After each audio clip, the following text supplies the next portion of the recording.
How excited are you for this second half, based on what you saw the last 6 weeks or so? Well, I think the level of excitement is going to stem from what happens at this trade deadline. You know, the Phillies are clearly limped into the All-Star break. They're limping now. They're going to limp out of the All-Star break.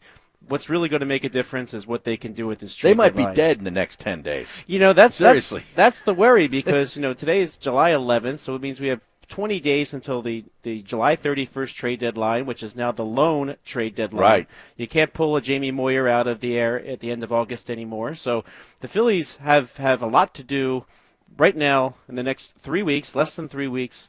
They need to add starting pitching, period. Yeah, and they've got the Nationals and then the Dodgers, and I know that they're facing Strasburg and Scherzer in this series, right? Correct. I heard the matchup was Pivetta against Strasburg on Friday night. So we have Pivetta against Strasburg. Sign me up for night. that. And then Nola will face Corbin on Saturday, and then on Sunday, Max Scherzer versus what's the difference? Well, is it Arrieta? It might be, right? Well, they expect Arrieta to pitch on Sunday. Even though Gabe Kapler said the other day that Arrieta at 85% is better than what he has. And he's not wrong. He's probably right about that. Yeah, I was gonna say he got a lot of flack for it, but I don't know. What are you gonna do? Start Ranger Suarez?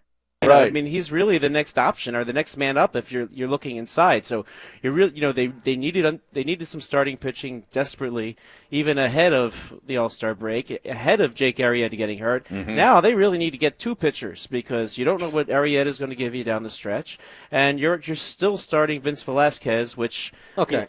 No, I'm sorry. I was going to preempt Harry because Harry looked like he was going to jump in. No, go ahead. Go for it.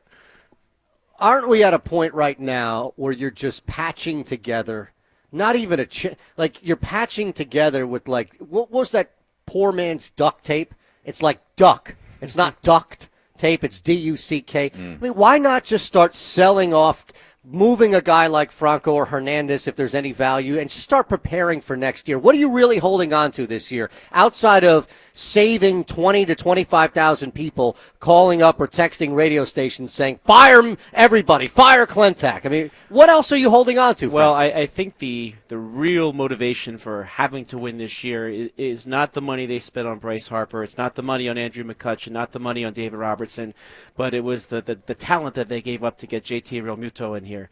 The Phillies they swallowed hard, and they traded Sixto Sanchez, who, by the way, over the weekend dazzled the whole world at the Futures game. Oh, yeah. So, you gave up a very big piece to make sure that you win now, and basically you don't want to squander that. And, the pieces you mentioned, the Francos, the Hernandezes, there's probably not a big market for either player. The offseason, the market was flooded with second basemen. There's still $1 million out there that people could get. That's not to say somebody would take Hernandez. There might be a team that does. And you could put Scott Kingery there, but that basically assumes you got a center fielder from someone somewhere. So really, there's not much to trade in terms of the expiring type of contracts that you might get something for. So I mean, Hernandez will be a free agent. Tommy Hunter will be a free agent. Pat Neshek will be a free agent. They need Hunter desperately. Neshek's hurt, and Hernandez, they could probably move on without him, but. You need to get somebody in center field first before you send Kingery over there. Do they have enough good pieces in the farm system to get two pitchers? I think they only have two prospects in MLB's top 100 prospects. Yeah, that's they're both at Double-A. Well, they had one's another a right-handed, one, but he's gone. Yeah, one's a right-handed pitcher, and the other one is it Bohm? Yeah, the so guy? they have Adonis Medina is and the Bohm, pitcher, yeah. and Alec Bohm. I don't think they're going to trade Bohm no matter what. Bohm. Even Charlie Manuel at the Futures game, he was there as Jim Thome's bench coach and managing on the other side because they were managing the American League.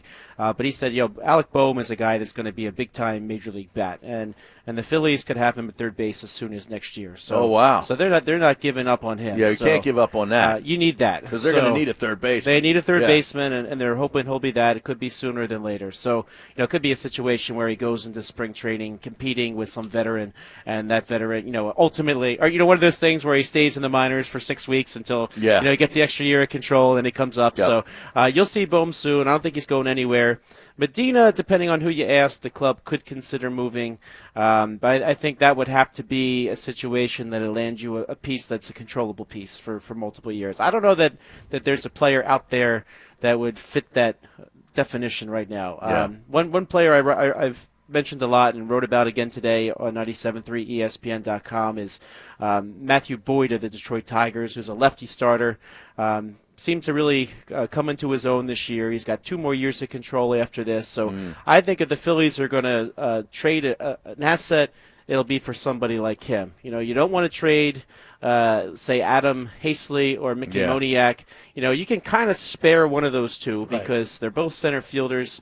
You've got McCutcheon in left next year. Jay Bruce is around next year, and of course somebody's in right too. Maybe you've heard of him. But so they could trade Recently, one of those guys. Yeah, yeah. So they're pretty set in the corners. So either Haseley or Moniak could help the Phillies in center field as soon as next year. If you can trade one of them for a long-term piece, I think you're okay doing that. It's one thing to trade 6 years of Adam Haseley for a rental, or if you're trading him for 2 years of Matthew Boyd after this one, that sounds a lot better because you'll have him for this year and then 2 more. So that you can handle a little bit better. Are you surprised? I am. Now, I thought that we would be looking at about 15, 16 after.